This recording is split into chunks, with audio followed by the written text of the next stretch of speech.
Shalom saudara yang dikasihi Tuhan dimanapun saudara berada hari ini. Hari ini kita harus dipertemukan dengan cara yang mungkin tidak biasa. Saudara di rumah, saudara masing-masing, kita semua sedang menghadapi satu situasi, satu kondisi yang bukan cuma kota kita alami, bangsa ini alami, bahkan seluruh dunia sedang mengalaminya. Dan saya percaya Tuhan tetap lindungi saudara, tetap berkati saudara, dan tetap kerjakan hal-hal yang baik dalam hidup saudara, bahkan di tengah-tengah saudara sedang mengisolasi diri di rumah. Kita terus berdoa juga buat keluarga-keluarga korban yang ada di luar sana. Tuhan senantiasa berikan kekuatan, mereka bisa bertahan menghadapi semua ini, dan kita semua bisa keluar dari masalah ini bersama-sama. Dan saya berdoa di waktu saudara pribadi di rumah-rumah, hari ini kita mau sama-sama dengan firman Tuhan, pesan Tuhan, yang saya percaya Tuhan mau sampaikan buat setiap kita, yang akan menguatkan kita, yang akan meneguhkan kita, bahkan yang akan menolong kita untuk bisa bangkit dan bisa sama-sama keluar sebagai pemenang. Hari ini saya mau sampaikan satu pesan yang Tuhan taruh dalam hati saya sejak dari awal tahun ini. Tapi sebelum kita masuk ke situ, saya mau ajak kita sama-sama untuk berdoa terlebih dahulu. Mari kita berdoa. Tuhan, kami bersyukur kalau hari ini kami boleh datang berkumpul bersama-sama, kami boleh datang kepada Tuhan. Mungkin dalam satu kondisi, dalam satu keadaan yang tidak ideal. Kami ada di rumah kami masing-masing. Tapi kami percaya Tuhan punya alasan, Tuhan punya maksud di balik semua ini. Dan waktu-waktu yang berharga yang kami habiskan dengan keluarga kami. Kami mau waktu-waktu ini juga waktu-waktu yang mengubah hidup kami. Itu sebabnya hari ini kami datang kepada Tuhan. Kami mohon Tuhan untuk berbicara ke dalam hidup kami. Nyatakan Tuhan isi hatimu supaya kami ngerti apa yang Tuhan mau. Sehingga kemudian kami bisa rubah hidup kami. Selaraskan hidup kami untuk ikut dengan kehendak Tuhan. Terima kasih Tuhan. Tuhan sudah hadir dalam hidup kami. Tuhan sudah mati buat hidup kami. Hidup kami sudah ditebus dengan darah-Mu yang mahal. Hidup yang kami punya hari ini kami mengabdikan sepenuhnya buat Tuhan. Hari ini Tuhan berbicaralah buat kami. Nyatakan isi hatimu. Kami sambut firman Tuhan buat hidup kami di dalam nama Tuhan Yesus. Amin. Amin. Hari ini pesan yang saya mau sampaikan buat kita semua di awal tahun. Tuhan taruh pesan ini dalam hati saya. Saya mau kasih sedikit latar belakang dari pesan ini. Kita baru saja memasuki tahun 2020. Dan saya percaya banyak orang yang punya harapan yang positif. Banyak orang yang punya visi yang baik. Banyak orang yang excited menyambut tahun 2020. Tapi menariknya, justru tahun 2020 di hari yang pertama, yaitu persis tanggal 1 Januari, kita semua justru disambut oleh banjir yang besar. Saya percaya banyak saudara masih ingat hari-hari itu. Seluruh Jakarta, mayoritas Jakarta, kita diliputi dengan banjir. Mungkin saudara nggak terkena banjir itu secara langsung, tapi sedikit banyak kita semua terpengaruh sama banjir itu. Menyebabkan banyak orang mulai bertanya-tanya di awal tahun, ada apa ini? Kenapa tahun 2020 justru menyambut kita bencana? Bahkan tidak sedikit saya jumpai orang yang menganggap ini petanda buruk. Ada orang yang bertanya, Pastor, apakah ini petanda buruk? Kalau hari pertama sudah bencana, bagaimana sepanjang tahun 2020? Menyebabkan saya pun akhirnya datang sama Tuhan. Dan saya tanya sama Tuhan, Tuhan, apa yang Tuhan mau buat di tahun 2020 ini? Kenapa hari pertama tahun ini kita justru disambut oleh bencana? Waktu itu Tuhan ingatkan saya satu ayat di dalam Alkitab yang secara spesifik bicara tentang banjir. Hari-hari ini mungkin kita sudah tidak mengalami banjir, tapi seperti yang saudara tahu, kita sedang dilanda oleh suatu virus yang sangat berbahaya yang ada di sekitar kita. Tapi saya percaya pesan ini tetap masih relevan buat kita yang sedang menghadapi bencana demi bencana atau masalah demi masalah di tahun 2020 ini. Ayat yang Tuhan ingatkan dalam hati saya diambil dari Yesaya pasal 59 ayat yang ke-19. Ayat ini sebenarnya cukup terkenal di luar negeri, tapi sayangnya di Indonesia ada kurang dikenal. Saya baru tahu juga alasannya belakangan. Karena ternyata ayat ini dalam bahasa Indonesianya itu terjemahannya berbeda sekali dengan yang seharusnya. Saya akan bacakan buat saudara dua-dua versinya sehingga saudara bisa menemukan bedanya nanti. Yesaya pasal 59 ayat yang ke-19 bahasa Indonesianya berkata begini. Maka orang akan takut kepada nama Tuhan di tempat matahari terbenam dan kepada kemuliaannya di tempat matahari terbit.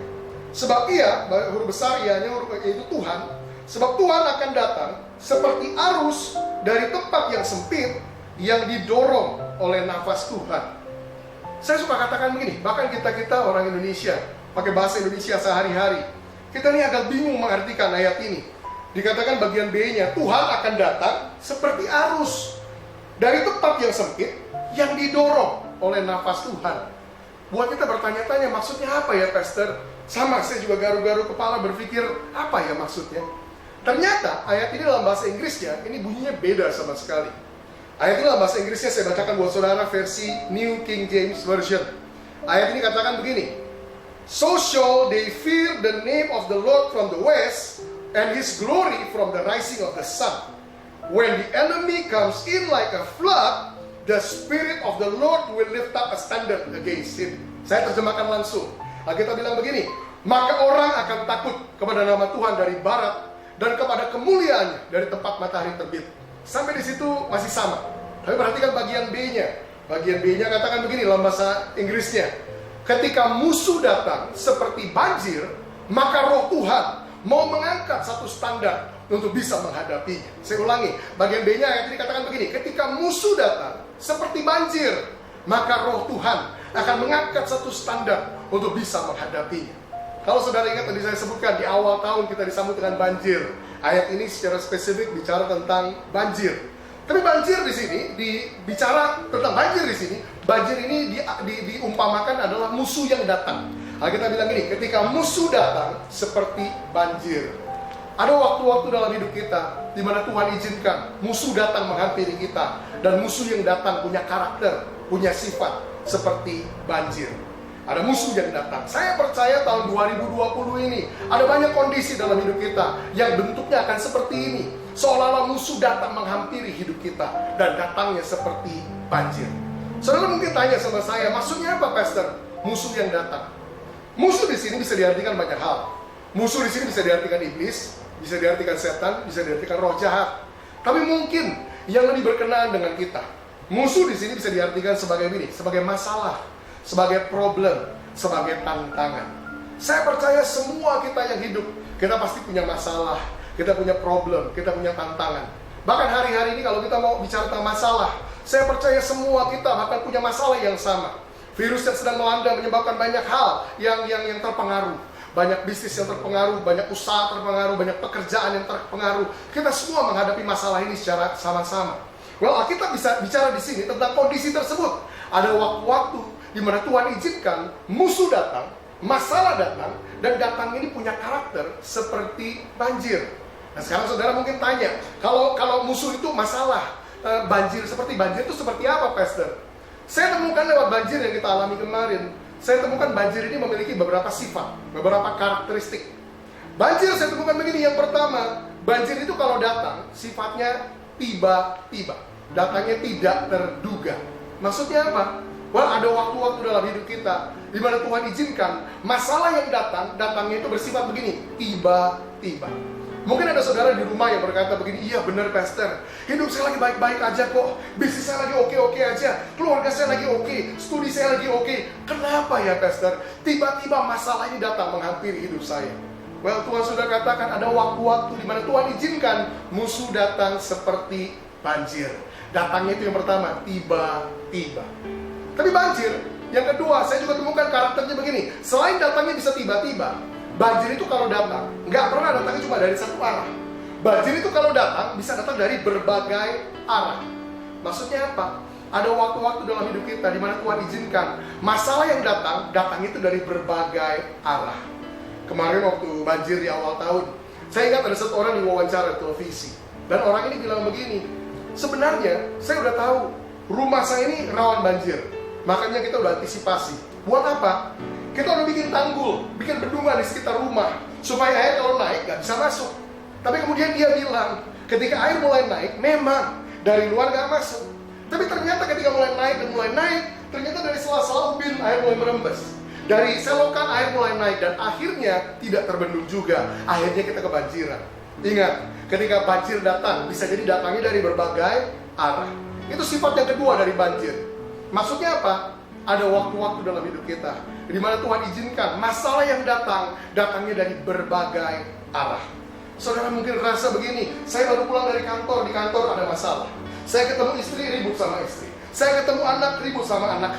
Saudara berpikir, Pastor kenapa ya hidup saya kok kayak begini? Kayak lihat kemana masalah, kok kayak hidup saya dikelilingi oleh masalah.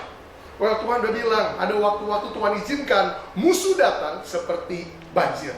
Datangnya dari berbagai arah. Karakter banjir yang ketiga, saya temukan begini, banjir selain bisa datang dari berbagai arah, banjir itu juga kalau datang sifatnya gini, memerangkap seseorang. menjebak seseorang. Makanya kita kenal istilah terjebak banjir. Maksudnya apa? Ketika orang kebanjiran, orang nggak bisa kemana-mana, orang nggak bisa buat apa-apa. Kemarin waktu banjir di awal tahun, saya juga ingat ada satu lelucon yang beredar. Memang nggak pantas untuk diketawain, tapi ini terlanjur beredar. Ada satu orang bapak ditanya, gimana Pak? Rumahnya banjir nggak? Dia bilang nggak terlalu, cuma semata kaki, tapi di lantai 2. Semata kaki, tapi di lantai 2. Artinya apa? Rumahnya tenggelam sama banjir. Tapi saya temukan begini, ada orang-orang yang sekalipun rumahnya udah tenggelam sama banjir, mereka putuskan tetap nggak mau kemana-mana. Masalahnya apa? Mereka terjebak oleh banjir. Tanggal 5 Januari, saya ingat saya harus khotbah di satu tempat di BSD. Dan waktu itu ngobrol sama gembalanya. Gembalanya bilang begini, Pak, kemarin banjir, kita inisiatif langsung turun ke lapangan, kita mau kasih bantuan. Saya kumpulkan pengerja, jemaat, dan apa yang kita punya, kita mau turun ke satu kampung. Kampung itu tenggelam sama banjir. Nah kemudian dia ceritakan begini, menjelang sore kita memutuskan masuk kampung itu. Nggak ada penerangan, kita pikir satu kampung itu orang udah keluar semua. Tapi ketika perahu mulai masuk, air mulai terdengar, dan mereka bawa lampu, ini keadaan gelap. Tiba-tiba dari rumah-rumah yang dipikir kosong, tiba-tiba keluar suara-suara, ada pintu terbuka, ada jendela terbuka. Kita baru sadar Pak, ternyata kampung itu penuh, orangnya nggak kemana-mana. Masalahnya mereka terjebak oleh banjir. Nah itu karakter banjir yang ketiga. Banjir ketika melanda sifatnya bisa gini, menjebak hidup seseorang, memerangkap. Saudara mungkin ada yang merasa begini, iya benar Pastor, masalah rumah tangga saya berjalan udah bertahun-tahun, saya nggak tahu gimana solusinya. Saya udah konseling berkali-kali, saya udah datang psikiater, saya udah datang ke psikolog, tapi masalahnya belum beres sampai sekarang Pastor. Yang pasti saya nggak mau bercerai dengan suami saya nggak mau bercerai dengan istri saya, tapi saya nggak tahu gimana solusinya. Masalah ini begitu lama Pastor, saya seperti terjebak dalam masalah ini. Mungkin ada saudara yang lain yang merasa begini, benar Pastor, saya sebenarnya punya hutang saya besar sekali, saya nggak tahu bagaimana melunasinya. Kalau saya coba hitung-hitung, saya coba cicil tiap bulan, saya nggak tahu 10 tahun pun belum tentu lunas hutang ini Pastor. Belum lagi saudara yang ngerasa hari-hari ini yang harus tinggal di rumah-rumah. Saudara ngerasa sama, Pastor kita seperti terjebak dalam keadaan ini. Saya takut keluar, saya nggak bisa kemana-mana. Wah Tuhan udah bilang, ada waktu-waktu di mana Tuhan izinkan musuh yang datangnya seperti banjir. Datangnya mungkin memerangkap hidup kita. Tapi kemudian ada karakter banjir yang keempat. Banjir selain bisa datangnya tadi tiba-tiba, datangnya dari berbagai arah, datangnya mungkin sifatnya menjebak, memerangkap hidup kita. Tapi saya temukan banjir punya karakter yang lain lagi. Yaitu begini, banjir ketika datangnya itu suka datang ini, silih berganti. Artinya apa? Banjir, saya temukan banjir kalau orang kebanjiran, itu solusinya sebenarnya cukup gampang. Apa solusinya? Solusinya tunggu. Kenapa? Banjir setinggi apapun, cepat lambat pasti surut. Tapi kadang-kadang begini, waktu air kita tunggu, itu mulai surut. Baru mulai surut, tiba-tiba kita dapat kabar, banjir kiriman dari Bogor, air naik lagi. Baru ditunggu-tunggu mulai surut, tiba-tiba hujan deras turun lagi, air naik lagi. Saudara mungkin bilang, Pastor, kok banjirnya kayak nggak habis-habis ya Pastor? Pastor, kok masalahnya nggak beres-beres ya Pastor?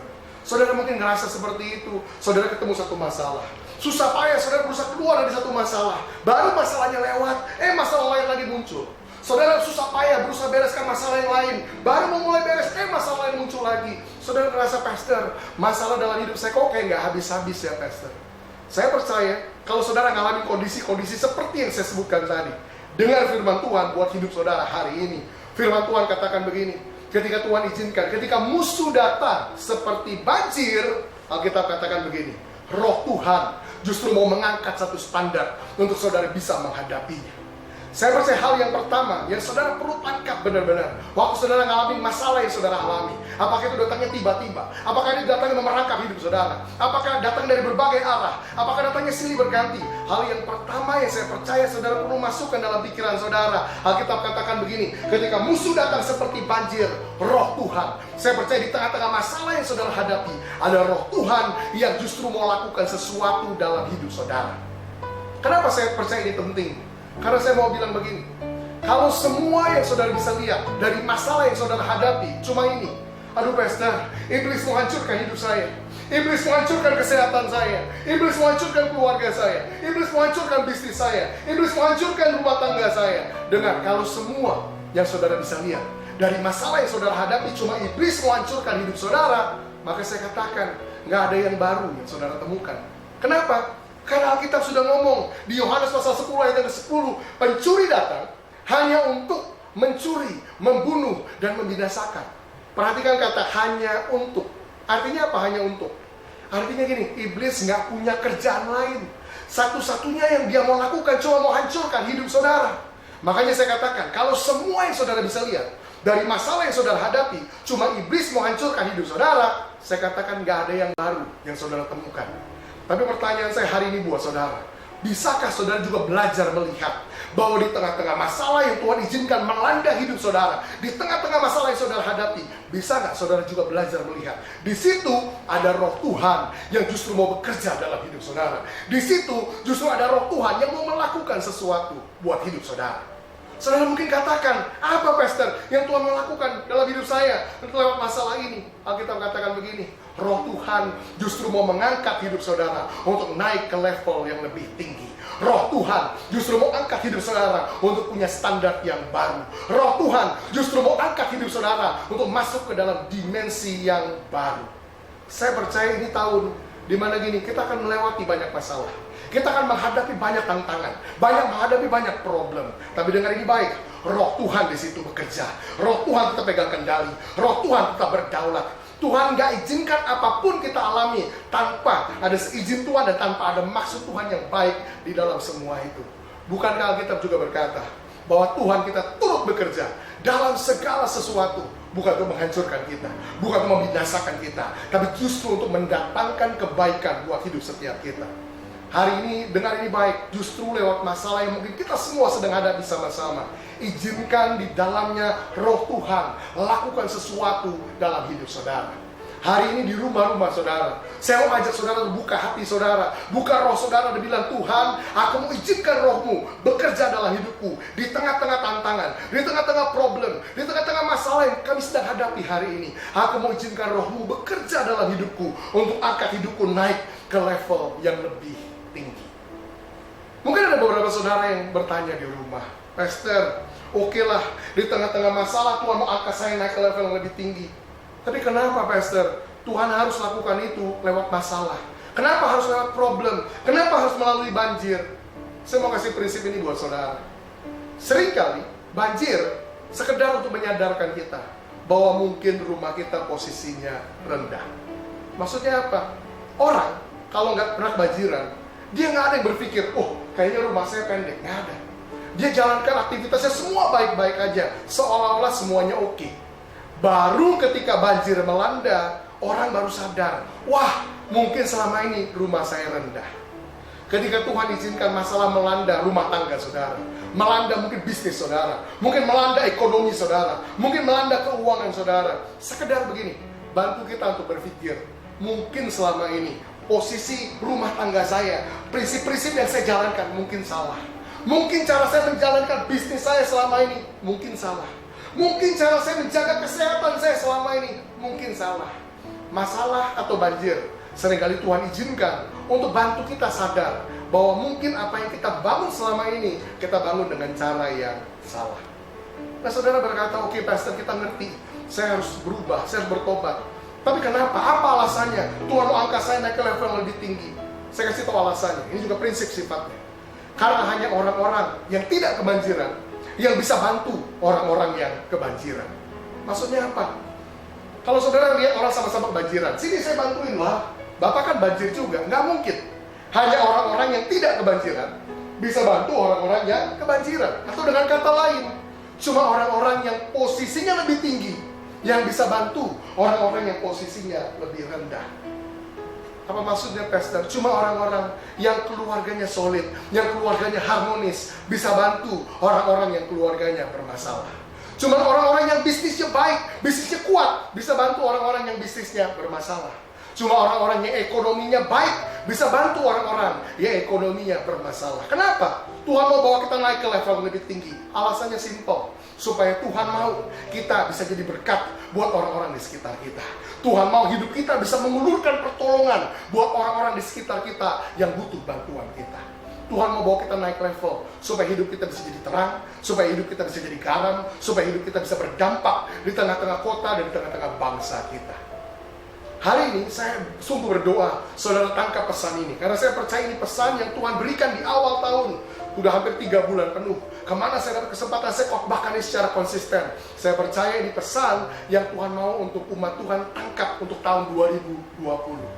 Pesan ini saya terima jauh sebelum ada isu tentang corona, covid, dan semua yang lain. Tapi saya percaya begini, ketika saudara tangkap pesan ini, pesannya akan bantu kita ngerti rencana Tuhan di tengah-tengah kota dan bangsa ini. Ingat, ketika Tuhan izinkan, masalah mungkin datang melanda seperti banjir.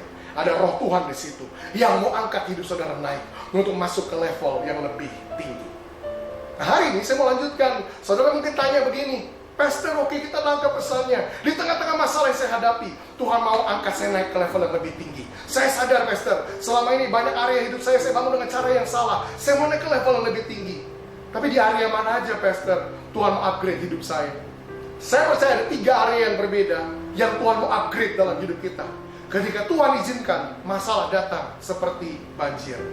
Apa 3 area itu? Yang pertama, I believe God wants to elevate the standard of our trust. Saya percaya yang pertama begini, Tuhan mau naikkan standar keyakinan kita. Artinya apa? Saya percaya begini, Tuhan gak mau waktu kita ngalamin masalah, ngalamin problem, ngalamin tantangan. Saya percaya gini, Tuhan gak mau iman kita jadi goyah. Tuhan gak mau iman kita justru jadi kendor. Tuhan gak mau keyakinan kita justru jadi pudar. Sebaliknya, Tuhan mau di tengah-tengah masalah yang kita hadapi, saya percaya gini, Tuhan mau keyakinan kita justru makin kuat di dalam Tuhan. Saudara mungkin dengar pernyataan ini, saudara ngalamin kontradiksi. Saudara berpikir, bagaimana bisa, Pastor? Saya lagi ngalamin masalah, lagi ngalamin problem dan tantangan. Bagaimana bisa iman saya malah makin kuat? Udah pastilah, iman saya pasti makin kendor. Saya kasih tahu caranya. Justru di tengah-tengah masalah yang Tuhan izinkan melanda hidup kita, Tuhan mau kepercayaan kita berubah jadi keyakinan. Saudara mungkin berpikir, memang bedanya apa, Pastor? Kepercayaan sama keyakinan. Memang dalam bahasa Indonesia, 2 kata ini terdengar mirip. Orang bilang 11-12. Tapi saya beritahu saudara, ada perbedaan yang besar. There is a big difference between belief and trust. Ada perbedaan yang sangat jauh antara belief dengan trust. Saudara mungkin bilang, tapi Pastor, kita kan orang Indonesia, masih nggak ngerti gimana bedanya antara belief tadi dengan trust. Apa bedanya, Pastor? Saya mau berikan saudara satu ilustrasi. Mudah-mudahan ilustrasi ini bantu kita mengerti apa perbedaan antara kepercayaan dan keyakinan. Ilustrasi ini saya percaya banyak saudara sudah pernah dengar, tapi saya belum temu ilustrasi lain yang lebih pas untuk gambarkan ini. Ini ilustrasinya. Katakanlah ada satu orang pemain akrobat yang terkenal. Dan pemain akrobat ini sudah dikenal menjalankan banyak aksi berbahaya sebelumnya. Dia punya reputasi yang hebat. Nah, suatu hari dia memutuskan membuat satu atraksi berbahaya lainnya. Sebelum dia jalankan aksinya, dia sebar banyak undangan. Dia undang sosmed, dia undang stasiun TV untuk meliput aksinya. Dan orang banyak hari tersebut berkumpul, menemukan diri mereka dibawa oleh orang ini naik ke atas puncak gunung yang sangat tinggi. Di atas puncak gunung tersebut mereka berpikir, mau ngapain pemain akrobat ini? Mereka nggak temukan ada jala, mereka nggak temukan ada jaring, mereka nggak temukan ada tonggak, mereka nggak temukan ada tenda. Mereka bingung, mau ngapain pemain akrobat ini? Satu-satunya yang mereka lihat cuma ini. Mereka temukan ada satu utas tali kawat yang panjang yang terikat dari puncak gunung sini ke puncak gunung yang di seberang sana. Itu aja yang mereka lihat. Nggak lama berselang pemain akrobat ini keluar, naik ke atas panggung dan mulai ambil mikrofon. Dan pemain akrobat ini berkata, saudara-saudari, terima kasih untuk kedatangannya hari ini. Hari ini saya akan buat satu atraksi yang berbahaya. Bisa jadi yang paling berbahaya seumur hidup saya. Kenapa? Karena kalau saya gagal, bisa jadi harganya adalah nyawa saya. Mau ngapain pemain akrobat ini? Dia umumkan aksinya. Hari ini, saya akan berusaha untuk menyeberang dari puncak gunung sini ke puncak gunung yang di seberang sana. Sebelum dia menjalankan aksinya, dia bertanya kepada orang banyak yang datang. Berapa banyak di antara saudara di sini yang percaya kalau saya akan bisa menyeberang dari puncak gunung sini ke puncak gunung yang di seberang sana? Yang membatasi keduanya ada jurang yang dalam, ada lembah yang terjal. Dia tanya, berapa banyak saudara di sini yang percaya kalau saya bisa lakukan aksi ini? Orang banyak yang datang karena kenal orang ini, pernah lihat aksinya sebelumnya. Mereka dengan mantap, dengan pede, mereka semua teriak, kami percaya kamu bisa, kami percaya kamu bisa. Wah, tepuk tangan semuanya. Dia bilang terima kasih, saya akan mulai aksi saya. Dia mulai ambil langkahnya yang pertama, ambil langkahnya yang kedua, ambil langkah yang ketiga, dan seterusnya. Orang banyak di situ, suasana mencekam, mereka semua hening. Dia terus berjalan, sampai di pertengahan, angin bertiup, orang tahan napas. Semua hening menunggu aksi orang ini.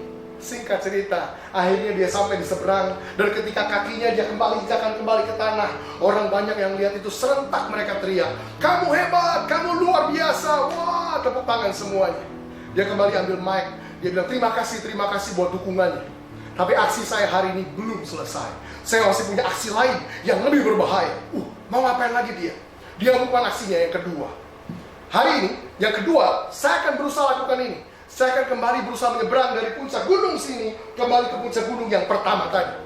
Tapi kali ini, saya akan ambil sebuah kursi, saya akan taruh di atas pundak saya. Sebelum dia menjalankan aksinya, dia tanyakan lagi pertanyaan yang sama persis. Berapa banyak saudara di sini yang percaya kalau saya akan bisa lakukan aksi saya yang kedua? Orang banyak sesudah lihat aksinya yang pertama, mereka makin pede, makin mantap, teriak makin kencang. Kami percaya kamu bisa, kami percaya kamu bisa. Wah, tepuk tangan semuanya. Dia bilang terima kasih, saya akan mulai aksi saya. Dia ambil kursi tersebut, dia taruh di atas pundaknya. Dia mulai ambil langkah yang pertama, ambil langkah yang kedua, dan seterusnya. Keadaan kembali mencekam, suasana kembali hening. Dia terus berjalan dan terus berjalan. Singkat cerita, dia akhirnya sampai ke seberang sana. Ketika kakinya kembali diinjakkan kembali ke tanah, orang banyak yang lihat itu serentak mereka teriak, kamu hebat, kamu luar biasa. Wah, semua tepuk tangan. Dia bilang terima kasih buat dukungannya. Tapi sekali lagi aksi saya hari ini belum selesai. Orang makin bingung mau ngapain lagi dia. Dia katakan saya masih punya satu aksi yang terakhir, dan ini aksi saya yang paling berbahaya. Ini aksi pamungkas saya. Di kali yang ketiga, ini yang saya akan berusaha lakukan. Saya kembali berusaha menyeberang dari puncak gunung sini ke puncak gunung yang di seberang sana. Tapi kali ini, saya akan ambil kursi, saya akan taruh di pundak saya. Tapi kali ini, saya akan ajak satu orang untuk duduk di atas kursi tersebut, ikut bersama saya ke seberang sana. Sebelum dia memulai aksinya, dia tanyakan lagi pertanyaan yang sama persis. Berapa banyak saudara di sini yang percaya kalau saya akan bisa lakukan aksi saya yang ketiga? Sesudah orang banyak itu lihat dua aksinya yang pertama, mereka makin mantap, makin pede, teriak paling kencang, kami percaya kamu bisa, kami percaya kamu bisa. Wah, mereka tepuk tangan semua. Dia kembali ambil mic, dia katakan terima kasih buat dukungannya. Saya akan segera mulai aksi saya. Tapi untuk aksi saya yang ketiga, saya akan butuh satu orang sukarelawan di antara saudara yang mau ikut sama saya naik ke atas kursi, menyeberang ke seberang sana. Berapa banyak di antara saudara di sini yang mau jadi sukarelawan ikut saya ke seberang? Saudara bisa bayangkan gimana reaksi orang-orang yang datang. Keadaan jadi sunyi senyap, semua orang hening. Bahkan tidak sedikit orang yang mulai nunduk, tidak sedikit orang yang mulai berdoa, jangan saya Tuhan, jangan saya Tuhan, jangan saya Tuhan. Bahkan yang jomblo doanya lain, mereka berdoa saya belum nikah. Nggak tahu hubungannya apa. Yang pasti tidak ada satu orang pun yang berani menyodorkan dirinya ikut bersama orang ini ke seberang. Setelah ditunggu sekian lama, dia bingung. Dia tanya, hei, apa yang terjadi? Tadi saya tanya sama kalian sampai 3 kali berturut-turut. Berapa banyak di antara saudara yang percaya kalau saya akan bisa lakukan aksi saya? Kalian dengan mantap, dengan pede, kalian teriak dengan mantap, kami percaya kamu bisa. Terima kasih buat kepercayaannya. Tapi kalau memang saudara percaya saya bisa menyeberang, gak usah banyak-banyak, satu orang aja, mari ikut saya ke seberang. Siapa yang berani? Gak ada yang berani. Gak ada satu orang pun yang respon. Setelah ditunggu sekian lama, akhirnya ada satu anak kecil lari ke depan dan bilang, udah, saya aja Pak. Singkat cerita, dia naik ke atas kursi tersebut dan mereka menyeberang dan aksinya selesai. Belakangan baru ketahuan bahwa ternyata anak tersebut adalah anaknya pemain akrobat itu. Kebanyakan kita sudah pernah dengar cerita ini, tapi pertanyaan saya, saudara tangkap gak pesan dari cerita itu? Apa pesannya? Ini pesannya, simple. Ada perbedaan yang sangat besar antara kepercayaan dengan keyakinan. Bedanya jauh sekali. Dengar prinsip ini. Orang bisa dengan mudah bilang percaya terhadap sesuatu ketika dia tidak harus terlibat dalam apa yang dia bilang dia percaya. Tapi ceritanya beda sama sekali ketika dia dapat kesempatan untuk terlibat. Di situ kepercayaan kita Tuhan mau rubah jadi keyakinan. Ingat-ingat prinsipnya, orang bisa dengan gampang bilang percaya terhadap sesuatu ketika dia nggak harus terlibat. Tapi ketika dikasih kesempatan terlibat, ceritanya baru berubah sama sekali. Saudara mungkin tanya, Pastor, apa hubungannya sama kita? Saya kasih lihat hubungannya. Ada begitu banyak orang Kristen bisa dengan gampangnya bilang, oh kami percaya kau bisa menyembuhkan. Ngomong gitu gampang ketika badan saudara lagi sehat-sehat. Tapi ceritanya beda sama sekali ketika mungkin Tuhan izinkan sakit penyakit melanda hidup saudara. Di situ Tuhan mau kepercayaan kita berubah jadi keyakinan. Ada begitu banyak orang Kristen bisa dengan gampangnya bilang, oh kami percaya kau bisa memberkati. Ngomong gitu gampang ketika bisnis saudara lagi baik, ketika uang saudara lagi banyak. Tapi ketika mungkin Tuhan izinkan ada masalah melanda bisnis saudara, melanda keuangan saudara, di situ Tuhan mau kepercayaan kita berubah jadi keyakinan. Ada banyak orang Kristen bisa dengan gampang bilang, kami percaya Tuhan kau bisa memulihkan. Ngomong gitu gampang ketika rumah tangga saudara baik-baik. Tapi ceritanya beda sama sekali ketika mungkin Tuhan izinkan goncangan melanda rumah tangga saudara. Di situ Tuhan mau rubah kepercayaan kita jadi keyakinan.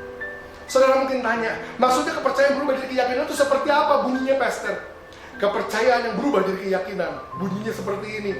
Saudara akan lihat lembah yang dalam itu, jurang yang terjal itu, dan satu tali kecil yang saudara harus pakai untuk melewati jurang tersebut. Dan saudara mungkin bilang begini, nggak mungkin saya bisa lewatin semua ini. There is no way I can get through this. Nggak ada cara saya bisa melewati semua masalah ini. Tapi kepercayaan yang berubah jadi keyakinan. Saudara akan bilang begini, tapi aku yakin di atas pundaknya pemain akrobat itu, aku akan bisa sampai ke seberang sana. Kepercayaan yang berubah jadi keyakinan. Saudara lihat masalah saudara yang besar, saudara lihat tantangan yang saudara hadapi, saudara lihat problem yang saudara punya. Mungkin saudara berkata begini, nggak tahu gimana cara bereskannya. Saudara lihat hutang saudara yang besar, saudara bilang nggak tahu gimana cara lunasinya. Saudara lihat masalah rumah tangga saudara, saudara mungkin bilang nggak tahu gimana bereskannya. Tapi kepercayaan yang berubah jadi keyakinan bilang begini, Tuhan, sekalipun aku nggak tahu gimana cara bereskannya, tapi aku yakin bersama dengan Tuhan aku akan bisa lewati semua ini. Aku yakin bersama dengan Tuhan aku akan sampai ke seberang sana. Kepercayaan yang berubah jadi keyakinan bunyinya seperti ini, segala perkara dapat aku tanggung dalam Kristus yang memberikan kekuatan kepadaku. Hari-hari ini kalau mungkin saudara sedang mengalami kesulitan, masalah, problem, apapun bentuknya, dengar-dengar, di situ Tuhan mau keyakinan kita bukan kendor, justru makin kuat. Tuhan mau kepercayaan kita selama ini berubah jadi keyakinan. Justru di tengah-tengah waktu-waktu kita ngalami tantangan, Tuhan mau kita naikkan, kita upgrade keyakinan kita. Kita mau bilang sama Tuhan, Tuhan, sekalipun aku nggak tahu gimana bisa lewatin masalah di perusahaanku, di bisnisku, di rumah tanggaku, tapi aku yakin bersama dengan Tuhan aku akan bisa sampai ke seberang sana. Aku yakin Tuhan, bersama dengan Tuhan aku akan bisa lewati semua ini. Saya percaya kalau saudara bisa upgrade keyakinan saudara. Pastor, upgrade keyakinan saya susah banget, Pastor. Berat, Pastor. Benar. Tapi saya percaya kalau saudara bisa upgrade keyakinan saudara, di situ Tuhan akan mulai bekerja. Kenapa? Ketika saudara bilang ini, Tuhan, aku nggak tahu gimana lewatin semua ini. Saudara mungkin berkata, Pastor, kadang-kadang rasanya ngalamin masalah kayak saya, rasanya kadang-kadang kayak mau nyerah, Pastor. Kalau ada saudara yang nonton tayangan ini berkata, Pastor, rasanya saya seperti udah mau nyerah. Saya punya saran buat saudara.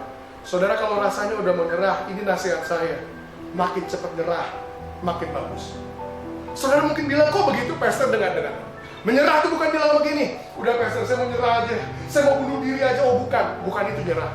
Nyerah itu begini, waktu saudara begini, Tuhan aku nggak sanggup, Tuhan aku nggak mampu. Kenapa kita ngerasa berat? Karena seringkali kita masih mengandalkan kekuatan kita, kemampuan kita, uang kita, apa yang kita punya, relasi kita. Dengan menyerah itu bilang gini, Tuhan aku mau angkat tangan. Kenapa? Waktu saudara angkat tangan, Tuhan akan turun tangan. Waktu saudara bilang, Tuhan aku nggak sanggup, di situ kesanggupan Tuhan akan turun. Waktu saudara bilang, Tuhan aku nggak mampu, kemampuan Tuhan yang ambil alih. Waktu saudara angkat tangan, saudara serahkan segala kekhawatiran saudara sama Tuhan. Kenapa? Sebab Tuhan peduli atas hidup saudara. Hari-hari ini mungkin banyak kita perlu nyerah, tapi saudara akan ngerti gini, waktu saudara angkat tangan, sungguh tangan Tuhan akan turun bekerja dalam hidup saudara. Waktu saudara nyerah, saudara angkat tangan, kekuatan kita dilucuti, tapi kekuatan Tuhan yang akan ambil alih.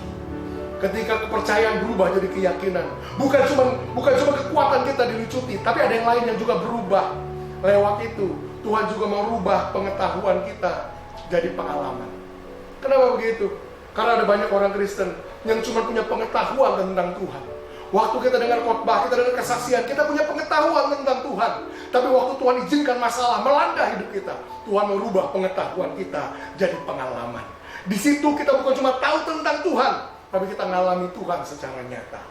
Mungkin kita suka ngomong sama orang, kamu tahu nggak, Tuhan bisa menyembuhkan kamu. Orang itu bilang, memang Bapak pernah disembuhkan? Belum pernah. Loh, tahu dari mana? Kata Pak Pendeta, kata ketua komsel saya. Mungkin saudara cuma kutip apa yang orang ngomong. Tapi waktu Tuhan izinkan, masalah mungkin melanda hidup saudara. Tuhan rubah pengetahuan saudara jadi pengalaman. Sehingga ini saudara benar-benar mengalami kuasa Tuhan yang menyelamatkan hidup saudara, kuasa Tuhan yang menyembuhkan hidup saudara, kuasa Tuhan yang memberkati dan memulihkan hidup saudara. Lewat masalah yang Tuhan izinkan melanda hidup saudara. Ingat, bukan Tuhan mau siksa hidup saudara, bukan Tuhan mau saudara menderita. Tuhan justru mau angkat saudara naik ke level yang lebih tinggi. Sekarang saudara jadi punya pengalaman dengan Tuhan. Saya percaya yang pertama, yang Tuhan mau upgrade dalam hidup kita, ketika Tuhan izinkan masalah datang seperti banjir. Area kedua, yang saya percaya Tuhan mau upgrade dalam hidup kita, setelah keyakinan kita naik, sesudah kita bilang, aku yakin Tuhan, bersama dengan Tuhan aku bisa lewati semua ini. Sekarang pun aku belum ngerti gimana caranya, aku yakin aku bisa lewati semua ini. Sesudah keyakinan kita naik, area kedua, saya percaya Tuhan mau upgrade. I believe God wants to elevate the standard of our knowledge. Saya percaya kedua gini, Tuhan mau naikkan standar pengetahuan kita. Maksudnya apa, Pastor? Saya mau kutip ayat ini dari Alkitab, dari Hosea pasal 4 ayat yang ke-6. Bahasa Indonesianya katakan begini, umatku binasa karena tidak mengenal Allahnya. Terjemahan itu agak kurang pas. Terjemahan yang lebih pas, bahasa Inggrisnya bilang begini, my people are destroyed for the lack of knowledge. Tuhan ngomong di situ.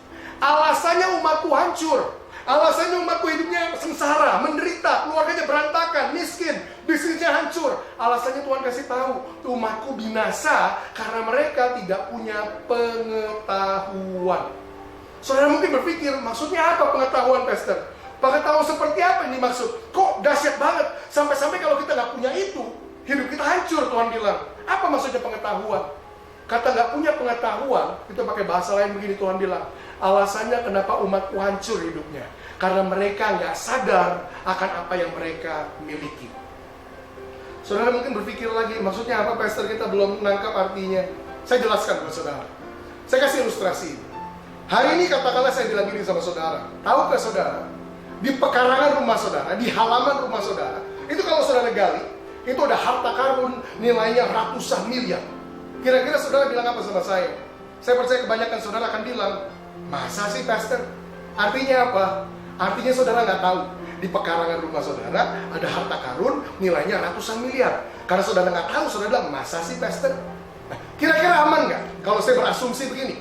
Karena saudara nggak tahu di situ ada harta karun yang nilainya ratusan miliar, maka bisa jadi ekonomi saudara, keuangan saudara, sampai seterusnya, ya di situ-situ aja. Artinya gini, bisa naik, bisa turun, tapi nggak berubah drastis. Padahal kalau saudara temukan harta karun itu, saudara bisa jadi orang super kaya raya mendadak dalam satu malam. Benar? Kenapa saudara nggak jadi orang kaya raya mendadak dalam satu malam? Alasannya simple, karena saudara nggak tahu ada harta karun di pekarangan rumah saudara. Saya kasih prinsip ini, ketidaktahuan kita akan apa yang kita miliki membuat kita tidak bisa memanfaatkan apa yang sebenarnya tersedia buat kita. Saya ulangi, ketidaktahuan kita akan apa yang kita punya membuat kita nggak bisa memakai apa yang sebenarnya tersedia buat kita. Itu prinsip.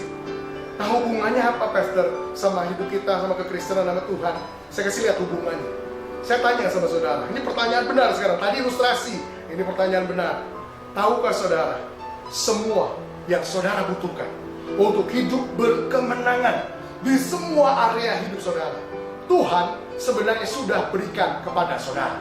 Semua area itu apa aja, Pastor? Area keuangan saudara, bisnis saudara, kerohanian saudara, keluarga saudara, rumah tangga saudara, anak-anak saudara, pelayanan saudara, semua area hidup saudara. Semua yang saudara butuhkan untuk hidup berkemenangan di semua area hidup saudara, Tuhan sebenarnya sudah berikan kepada saudara. Saudara tahu itu?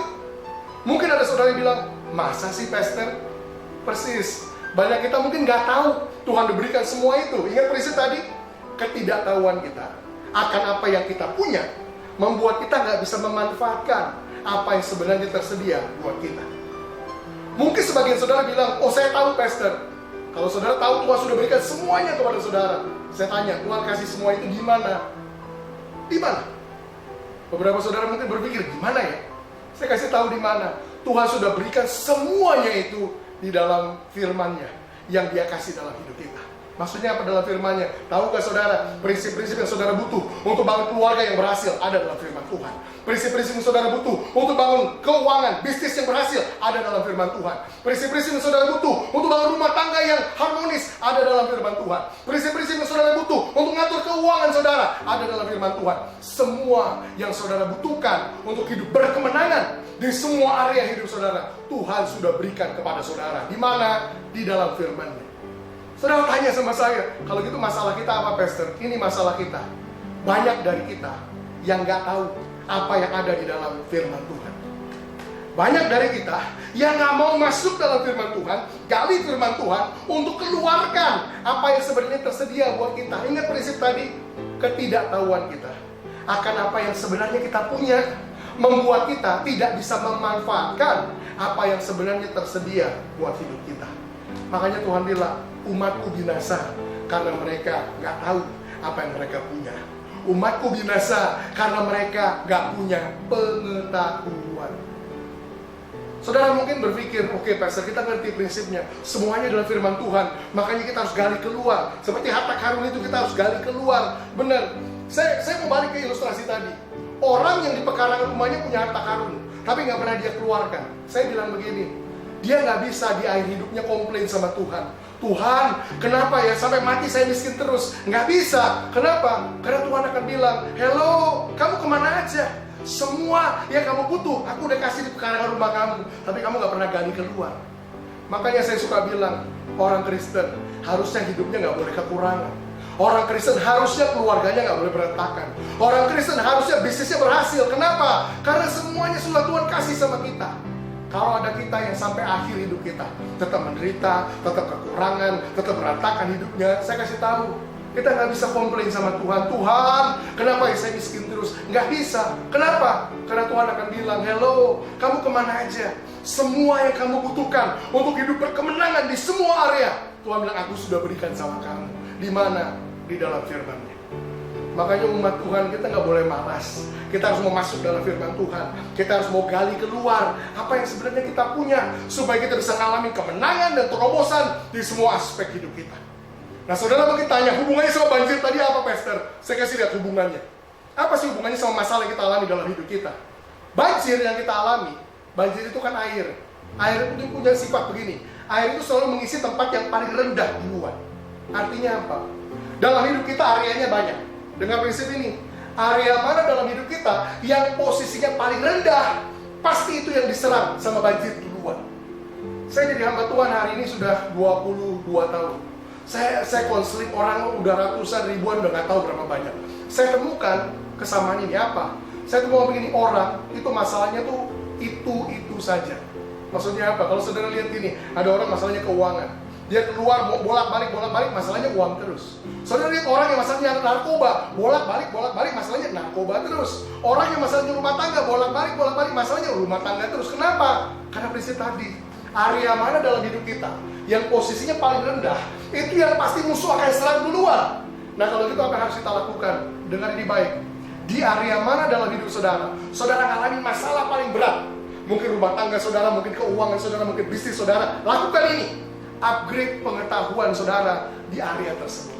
Masuk dalam firman Tuhan, belajar gimana sih seharusnya saya bangun rumah tangga saya, gimana seharusnya saya memperlakukan istri saya, gimana seharusnya saya membereskan masalah dalam rumah tangga. Mulai upgrade pengetahuan saudara, terutama di area di mana saudara mengalami serangan terus menerus di area tersebut. Lewat musuh yang Tuhan izinkan melanda hidup kita, Tuhan mau pengetahuan kita di-upgrade. Itu yang kedua yang saya percaya Tuhan mau upgrade dalam hidup kita. Ingat tahun 2020, sekalipun Tuhan izinkan mungkin masalah melanda hidup kita seperti banjir, keyakinan kita harus naik. Tapi yang kedua, pengetahuan kita juga harus naik. Masukkan firman Tuhan, apa yang Tuhan sudah berikan buat kita, gali itu keluar, manfaatkan buat hidup kita. Area ketiga yang saya percaya Tuhan mau upgrade dalam hidup kita adalah ini. I believe God wants to elevate the standard of our action. Saya percaya Tuhan mau naikkan standar tindakan kita. Artinya apa? Sesudah pengetahuan kita, sesudah keyakinan kita naik, sesudah pengetahuan kita naik, saya percaya gini, Tuhan mau kita mulai bertindak. Saya mau berikan 2 ayat, yang lewat 2 ayat ini saya akan tutup pesan ini. Ayat yang pertama di Yakobus pasal yang kedua, ayat yang ke-17. Alkitab katakan begini, demikian juga halnya dengan iman, jika iman tidak disertai dengan perbuatan, maka iman itu pada hakikatnya adalah mati. Kita semua tahu ayat itu. Iman tanpa perbuatan sama dengan mati. Maksudnya apa? Saya mau rubah kata iman dengan terminologi yang dari tadi kita pakai. Dengar ini baik. Keyakinan yang bertambah tanpa melakukan apa-apa percuma. Iman tanpa perbuatan sama dengan mati. Maksudnya apa, Pastor? Kenapa saya harus tekankan ini? Karena ada orang-orang yang saya jumpai di luar sana. Waktu ketemu masalah yang berat, ketemu masalah yang besar, keyakinan mereka naik. Mereka bilang, Pastor, saya yakin bersama dengan Tuhan saya akan bisa lewati semua ini. Bagus, keyakinannya naik. Tapi kemudian saya tanya, nah sekarang Bapak mau ngapain? Ya udahlah, mau ngapain lagi, Pastor? Saya tungguin aja, ntar masalah juga lewat sendiri. Nggak bisa. Kenapa? Keyakinan tanpa melakukan sesuatu percuma. Iman tanpa perbuatan sama dengan mati. Ayat yang kedua, saya mau saudara lihat Yakobus pasal pertama, ayat yang ke-22. Sama-sama di Yakobus. Ayat ini bilang begini, hendaklah kamu jadi pelaku firman, bukan cuma pendengar saja. Artinya apa? Tadi kita udah belajar, pengetahuan kita di-upgrade dengan apa? Firman Tuhan. Tapi dengar begini, firman Tuhan yang kita masukkan, kalau kita nggak praktekkan, percuma. Nggak akan menghasilkan terobosan, nggak akan menghasilkan apa-apa. Kesimpulannya apa? Gabungkan 2 ayat tadi. Dengar ini baik, ini kesimpulannya. Keyakinan yang bertambah ditambah dengan pengetahuan yang bertambah sama dengan waktu keyakinan kita naik, pengetahuan kita naik, ini hasilnya. Maka tindakan kita harus berubah, perilaku kita harus berubah. Lewat keyakinan yang baru dan lewat pengetahuan yang baru, kita akan mulai praktekkan setiap yang firman Tuhan ajarkan buat hidup kita. Saya percaya gini, firman Tuhan yang diajarkan, yang kita praktekkan, dia akan hasilkan terobosan buat hidup setiap kita. Saya berdoa tahun 2020, saudara ngalamin terobosan. Waktu keyakinan saudara naik, pengetahuan saudara bertambah, waktu saudara mulai aplikasikan firman Tuhan. Saya percaya tahun 2020 ini, perilaku kita akan berubah, tindakan kita akan berubah, sikap kita akan berubah, cara kita berbisnis akan berubah, cara kita mengelola keluarga kita akan berubah, cara kita melayani Tuhan akan berubah, sikap kita terhadap Tuhan akan berubah. Banyak hal yang kita rubah dalam hidup kita, mengikuti yang firman Tuhan ajarkan. Dan saya percaya terobosan akan terjadi dalam hidup saudara. Di tengah-tengah keadaan yang buruk, saya percaya gini, tahun 2020 bisa jadi tahun yang terbaik buat hidup saudara, di mana Tuhan angkat hidup saudara naik, sehingga hidup saudara jadi terang, jadi garam, jadi berkat di tempat dimanapun Tuhan tempatkan hidup setiap kita. Saya mau tutup pesan ini, saya mau ajak kita semua sama-sama berdoa. Kita satukan hati kita, mari kita berdoa. Tuhan, terima kasih buat hari ini, buat pesan yang boleh kami dengar. Hari ini Tuhan, pesan ini sungguh memberikan jawaban buat hidup kami. Kami tahu Tuhan, kami sedang hidup di hari-hari, kami mengalami banyak tantangan. Sebagai kota, sebagai bangsa, kami sedang menghadapi masalah yang sama. Tapi Tuhan, kami percaya lewat pesan ini, Tuhan bicara buat hidup kami. Justru ketika Tuhan izinkan musuh datang, seperti banjir dalam hidup kami, justru di tengah-tengahnya ada roh Tuhan yang mau bekerja dalam hidup kami.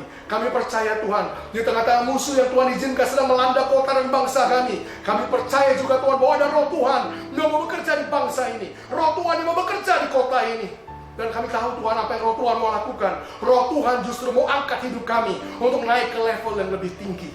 Tuhan, aku berdoa Tuhan, kalau ada di luar sana yang sedang tonton tayangan ini, mereka merasa putus asa, mereka sudah mau menyerah. Hari ini ketika mereka dengar pesan ini, iman mereka bangkit, keyakinan mereka naik. Mereka akan mau bilang sama Tuhan, Tuhan, sekalipun aku belum tahu gimana caranya, aku yakin bersama dengan Tuhan, aku akan lewati semua ini. Tuhan, aku mau mewakili juga kota dan bangsa ini. Lepaskan deklarasi ini. Tuhan, sekalipun kami belum lihat titik terang buat kota dan bangsa ini sedang menghadapi virus ini, kami yakin bersama dengan Tuhan, Indonesia akan keluar dari masalah ini. Tuhan, kami juga tahu hari ini kami nggak boleh jadi orang Kristen yang malas. Tuhan sudah berikan semua solusi, semua terobosan yang kami butuh dalam firman Tuhan. Itu sebabnya hari ini sesudah kami dengar pesan ini, kami memulai masuk dalam firman Tuhan. Temukan jawaban buat hidup kami, temukan jawaban buat keluarga kami, buat rumah tangga kami, buat bisnis kami, buat setiap aspek hidup kami, sehingga kami ngerti apa yang kami harus rubah. Dan Tuhan, sesudah keyakinan kami naik, sesudah pengetahuan kami bertambah, Tuhan berikan kami keberanian dan kekuatan untuk mulai mempraktekkan setiap yang firman Tuhan ajarkan.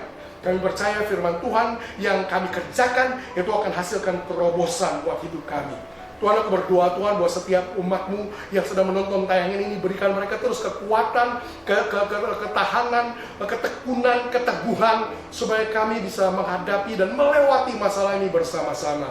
Supaya damai sejahtera Tuhan, supaya sukacita Tuhan, supaya kekuatan dari Tuhan dan perlindungan Tuhan yang sempurna itu melindungi hidup setiap kami, sampai terang kemuliaan Tuhan nyata atas hidup kami, di tengah-tengah kota kami, dan di tengah-tengah bangsa kami.